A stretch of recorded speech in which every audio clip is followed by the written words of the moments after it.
Vamos ter nosso minuto hebraico, então vamos lá para a gente aprender alguma coisa que nos conecta com o sentido original das Escrituras. Isso tem sido muito rico, cada mês a gente tem aprendido algo novo.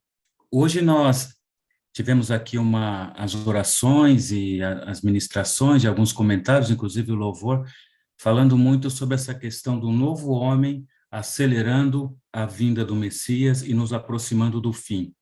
Mas entendemos também que o fim é para aqueles que optaram pelo mal, aqueles que elegeram o mal, e o fim de todo o mal, porque para nós é um começo, né? E o começo do quê? O começo em que nós estaremos constantemente na presença, na habitação, Deus no meio de nós. E o que a gente queria dividir com vocês hoje é essa questão do Deus no meio de nós, né? Deus habitando no meio do seu povo. É lógico que já sabemos, conhecemos, mas vamos ver como que isso pode ser intensificado, o conhecimento disso, passando um pouco pelo hebraico. Amém? Vou compartilhar com vocês e a gente vai trabalhando em cima disso. Desde o Éden, Deus sempre teve esse desejo de estar entre os homens, de estar entre a sua criação, e vemos também um desejo forte manifestado lá em Êxodo. Êxodo a gente pode dividir em 3 momentos básicos, né? A saída do Egito, o recebimento da lei e a construção do tabernáculo, né? E quando Deus lá no 25 fala com Moisés, ele diz, olha, e farão um santuário e habitarei no meio deles. Então ele nunca esqueceu, ele sempre teve esse propósito de habitar no meio do seu povo.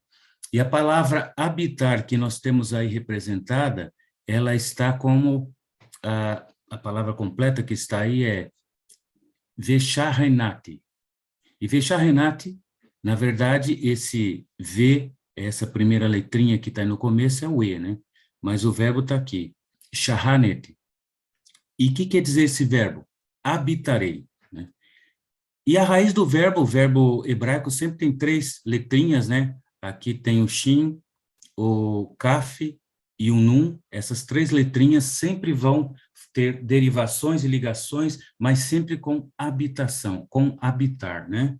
Então, Deus deseja habitar. E quando Moisés termina o tabernáculo, que nós temos lá no final do Êxodo, no capítulo 40, diz a palavra que Moisés fez tudo conforme o Senhor havia ordenado, e no primeiro dia do primeiro mês do segundo ano, tivemos aí então construído, armado, pronto, o tabernáculo.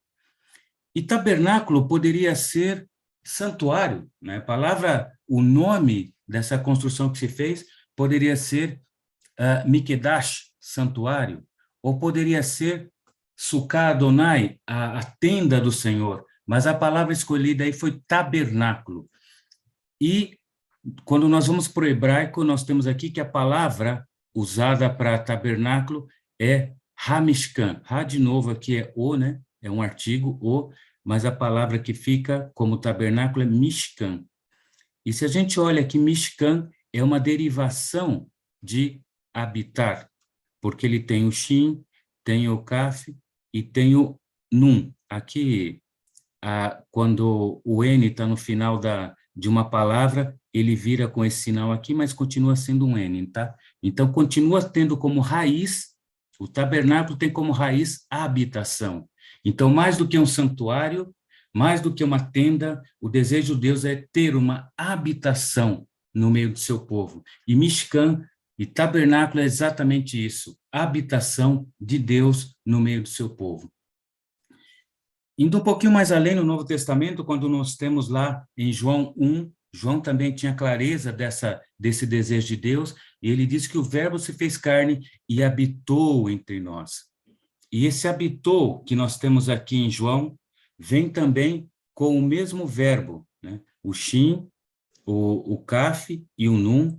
Aqui nós temos a palavra Vaishekon, que na verdade é exatamente habitou, né?